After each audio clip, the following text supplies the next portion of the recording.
अभी जया किशोरी जी की एक फोटो बहुत ही ज्यादा तेजी से वायरल हो रही है, जो कि रियल नहीं एआई जनरेटेड है और जिसे कई सारे मीम पेजेस ने पोस्ट भी किया है। मगर जानते हो कि उस पोस्ट के कमेंट सेक्शन में लोग क्या क्या कमेंट कर रहे हैं? ये सब। एक कथावाचक की किसी ने एआई जनरेटेड इमेज बना दी और उस इमेज के नीचे लोग इतने वल्गर कमेंट्स कर रहे हैं। एक मीम पेज के पोस्ट के नीचे जब एक लड़की ने ये कमेंट किया तो उसके रिप्लाई में एडमिन ने ये कहा, मतलब उसे थोड़ा सा भी फर्क नहीं पड़ता कि एक कथावाचक जैसे स्पिरिचुअल काम करने वाली स्त्री क्या ऐसा फोटो बनाना, फिर उसे पोस्ट करना और उसके बावजूद एक ऐसा घटिया कैप्शन लिखना। उसके बाद जब एक लड़की उसे कॉल आउट कर रही है तो उसे जरा सा भी फर्क नहीं पड़ता। यह है आजकल का सो कॉल्ड डैंग समाज,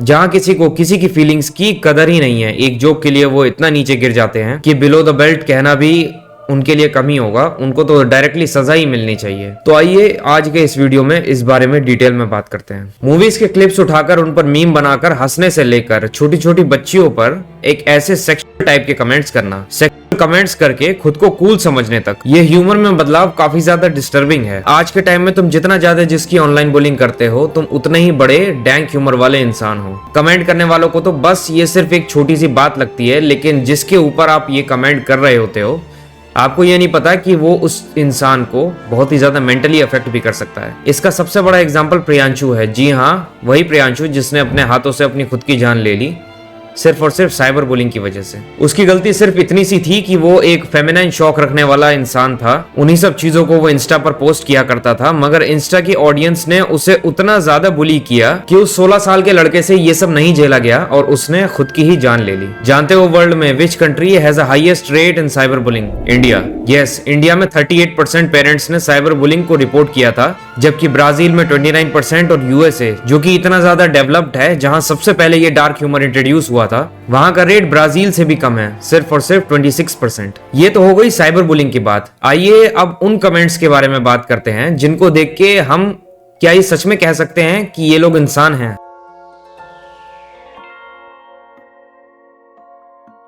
अब मुझे नहीं पता कि ये लड़की इसमें 14 की है या फिर नहीं, मगर इस रील में लोगों ने कमेंट्स क्या किया है देखो, उसके बाद ये देखो, उसके बाद ये देखो। ये सब कमेंट्स लोगों ने ये सोच के किया है कि ये 14 साल की है।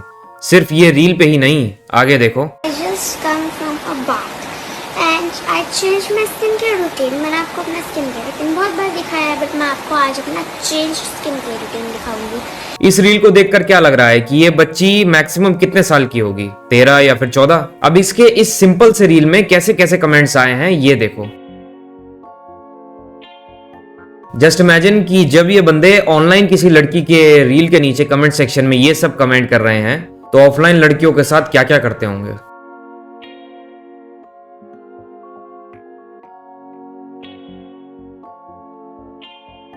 एक सिंपल सी ट्रांजिशन रील पे भी ऐसे कमेंट्स आए हैं। कई रील्स पे जिन पे माइनर लड़कियां थोड़े वल्गर डांस कर देती हैं, और उनमें ऐसे कमेंट्स अगर लोग करते हैं और अगर तुम उन्हें कॉल आउट करोगे तो उसमें वो लोग ये कह देंगे कि आखिर इस लड़की ने ऐसी रील बनाई ही क्यों।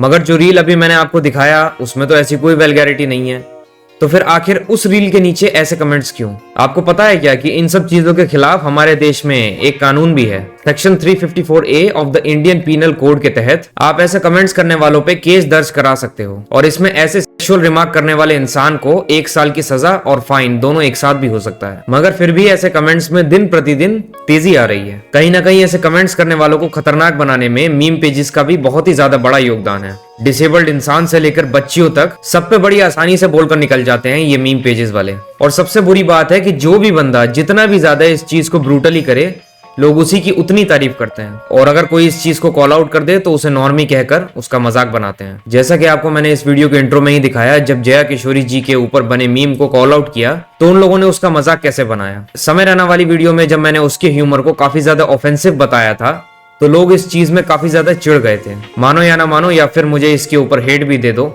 लेकिन कहीं ना कहीं ऐसे डैंक ह्यूमर को नॉर्मलाइज करने में समय रैना और मुनावर फारूकी जैसे कॉमेडियंस का बहुत ही ज्यादा बड़ा हाथ है। अब मुझे पता है कि इस वीडियो के कमेंट सेक्शन में लोग आएंगे और ये कमेंट करेंगे, अरे ह्यूमर इज सब्जेक्टिव। मेरे भाई, ह्यूमर और रेप थ्रेट्स में डिफरेंस होता है, ह्यूमर और साइबर बुलिंग में भी डिफरेंस होता है। तुम्हारे इस डार्क ह्यूमर के चक्कर में उस 16 साल के बच्चे ने अपनी खुद की जान ले ली। तुम्हारे इस डैंक बनने के चक्कर में छोटी छोटी बच्चियों के प्राइवेट पार्ट्स पे लोग इस टाइम खुलेआम धड़ल्ले से कमेंट कर रहे हैं। ये किस तरफ बढ़ रहा है हमारा यूथ? और अब चिढ़ जाना इस बात पे भी, क्योंकि इस वीडियो में भी मैंने तुम्हारे पापा समय रैना को कॉल आउट कर दिया ना।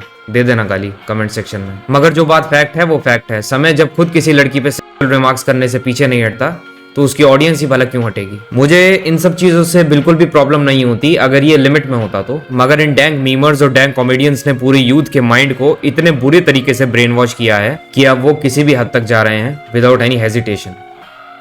आई होप अगर यहाँ तक आपने मेरा वीडियो को देखा है तो मेरा पॉइंट ऑफ व्यू कुछ समझ में आया होगा, और अगर मेरी बात से एग्री करते हो तो प्लीज़ इस वीडियो को शेयर कीजिए। साथ ही साथ इस चैनल को सब्सक्राइब करने के साथ मेरे को इंस्टाग्राम पे मुझे मैसेज करके बताइए कि मेरी क्या गलती है, या फिर मुझे इनसे ही रिलेटेड कुछ टॉपिक्स को सजेस्ट कीजिए। मिलूंगा आपसे नेक्स्ट वीडियो में, तब तक के लिए आपका अपना एब्सोल्यूट पीस आउट।